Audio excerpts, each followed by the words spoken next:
ये पूरे केस का नज़रिया इस कैरेक्टर के पॉइंट ऑफ व्यू से है। is in the same world but is seeing a different world, then how do you bring them back? And for that you need a lot of love, you need a lot of support from the family. ये लड़की अपने निजी life में काफ़ी उलझी हुई है और वो जानती है कि उसे वो बदल नहीं सकती। मौत को बहुत करीब से दिखा रही है और तो I think for me that was the thing that I was getting all these nightmares about death. झूठ और सच के बीच में तो ये ज़िंदगी है। जब हम कहते हैं आखिरी सच, तो आखिरी सच आखिर होता क्या है? एक सीरीज़ के तहत हम इस आखिरी सच को देखेंगे और एक्सप्लोर भी करेंगे। हालांकि एक रियल लाइफ कहानी है और सच्ची घटनाओं पर आधारित है। मेरे साथ इसे तहकीकात करती हुई तमन्ना है, मैं कैरेक्टर नेम अभी नहीं ले रही हूँ, एंड अभिषेक। आप दोनों का स्वागत है इंडिया टीवी पर।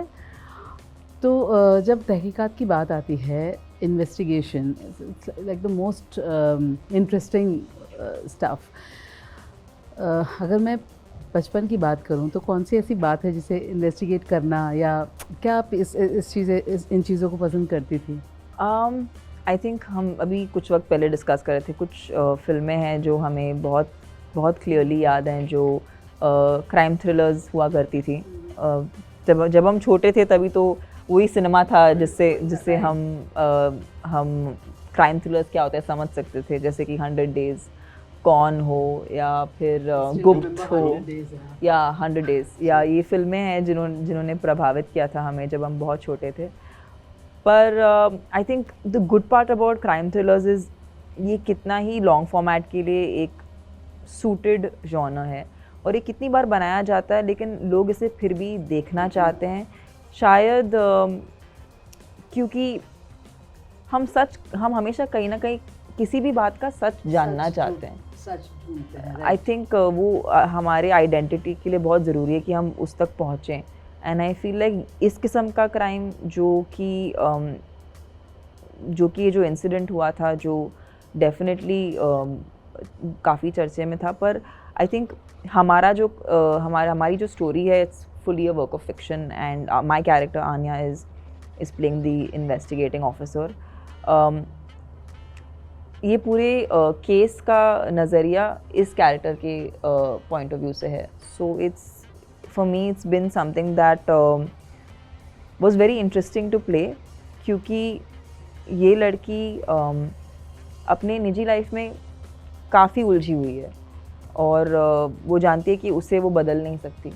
आपकी पर्सनल ज़िंदगी में आपने कभी ऐसा कुछ महसूस किया है, लाइक स्किज़ोफ्रेनिया की हम बात कर रहे हैं? Have you ever dealt with such situation और such kind of instant? Yes, I mean, someone in my family who is very close to me had schizophrenia.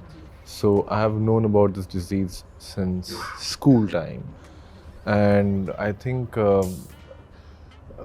एक इस तरह की बीमारी है जहाँ पे आप थोड़ा सा, अगर आप ऐसे थोड़ा फिलोसफाइज कर दें या आर्टी स्पेस में देखें, तो कभी कभार ऐसा लगता है कि क्या वो जो हैं, क्या उसको पागलपन कहेंगे, या जो हम हैं उसको पागलपन कहेंगे, क्योंकि बहुत ही थिन लाइन होती है उनके थॉट्स में और हमारे थॉट्स में। उनकी दुनिया भी उतनी ही रियल होती है जितनी कि हमारी होती है। And that's the tricky part, like you no, when somebody is in the same world but is seeing a different world, then how do you bring them back? And for that you need a lot of love, you need a lot of support from the family, of course the doctors and everything. बहुत ही tiring process होता है, पर तो मैं इसको काफ़ी करीब से देख चुका हूँ, तो शायद इसलिए जब मैं परफॉर्म कर रहा था तो for me I was trying to remember the times when I was dealing with as a family member. And yeah it is, let's see now how the audience. बिल्कुल बिल्कुल, कहीं ना कहीं उसकी झलक आती है बिल्कुल आपके काम में। बिल्कुल। एक टॉक्सिक रिश्ता है आपके किरदार का इस सीरीज़ में। रिश्ता जब कहते हैं ना कि कुछ हद तक वो रेड फ्लैग होता है, फिर ग्रीन फ्लैग होता है, तो वो रेड से ग्रीन तक पहुंचने में तमन्ना, रिश्तों की क्या जर्नी होती है? आपको कब लगता है कि एक रिश्ता जो है now it's like you know there? I think जो रिश्ता आपको at least in the case of आखिरी सच में जब आप आन्या का किरदार देखेंगे, वो एक ऐसे रिश्ते में है जो कि वो जानती है ख़त्म हो चुका है। सो आई थिंक एक इंसान का ये एक्सेप्ट करना कि कोई एक रिलेशनशिप उनके लिए वर्क नहीं कर रहा, उसके लिए भी वक्त लगता है।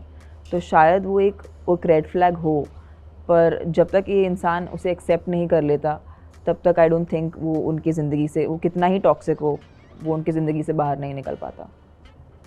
और जब लगता है कि हाँ दिस इज़ द, आपके लिए वो पैरामीटर क्या है एक रिश्ते को लेकर के, किसी भी रिश्ते को लेकर के, कि हाँ this is the safe place for a person, for anybody, for any kind of relation? I think जिस माहौल में आप अपने आप को आपको अपने आप को बदलना ना पड़े, आप अपने आप में अपने आप के साथ कैसे हो, अगर आप वैसा किसी और के साथ हो सकते हो, आई थिंक अगर उस किस्म का एक बॉन्ड बन जाए तो आई थिंक वो एक अच्छी हेल्थी रिलेशनशिप हो सकती है। क्योंकि अगर आप I think if you are looking at peace and you are looking at freedom, I think ये दो चीज़ें होती हैं जो एक अच्छे हेल्दी रिलेशनशिप को बनाती हैं। अभिषेक, आपको इस सीरीज़ के तहत आपने कहीं कहा कि आपको भी और ड्रीम्स आते थे, वो क्या थे? नहीं, I am death.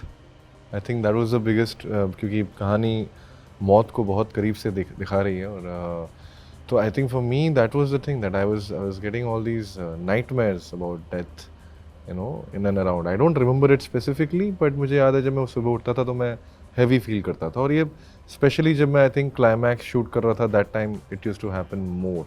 And I went and told Robbie sir once, and yeah, I'm like, please listen, and this is really affecting my sleep at least, not yet the mental peace, but वो होता है because आप उसी माहौल में हो, and sometimes I think your body and mind starts thinking of it as actors also, it's not easy to get into a character like this and coming out and ये process क्या होता है तमन्ना, इस तरह के किरदार को जीना, पूरे दिन आप उस पर काम करें, then you go home, how do you just share off that? He has the more difficult part to play. I had a more investigative part in the show, and मेरे लिए definitely नया था because I think I just like the fact कि इसमें कुछ conventional नहीं था, and the character vulnerable है, although she's a police officer by profession, and we've not tried to hide her vulnerability. The fact that she's vulnerable is not visible at work, but आप जब उन्हें देखते हैं तो आपको पता है कि ये उतनी स्ट्रॉन्ग नहीं है जितनी वो दिखा रही हैं। अभी लेटली सीरीज़ में हमने कई कैरेक्टर्स ऐसे देखे हैं जो पुलिस लड़कियां जिन्होंने पुलिस ऑफिसर का काम किया है। रवीना टंडन को देखा, अभी लेटली सोनाक्षी को भी देखा है, now you are doing it. So how different your positioning is in terms of playing a cop, because किसी में थोड़ा ग्लैमराइज किया जाता है, but your thing is like completely raw. I just think that Aanya is basically a modern day girl, and वो उसका काम है हर सुबह उठना और कुछ बहुत इम्पॉर्टेंट चॉइसेस लेना, और उन चॉइसेस का जो भी परिणाम होता है उसे she has to face that. And but I don't think this girl is someone who is she's not from a rural background, so it's not there's no dialect spoken, there is no it's what urban Delhi people जिस किस्म की हिंदी बात करते हैं उस किस्म की हिंदी है। Yeah, so she's very much urban bred, and in fact she is in a complex relationship which is, like you said, it's toxic for her. She's in a live-in relationship with a toxic partner, and that's what causes the upheaval in her life.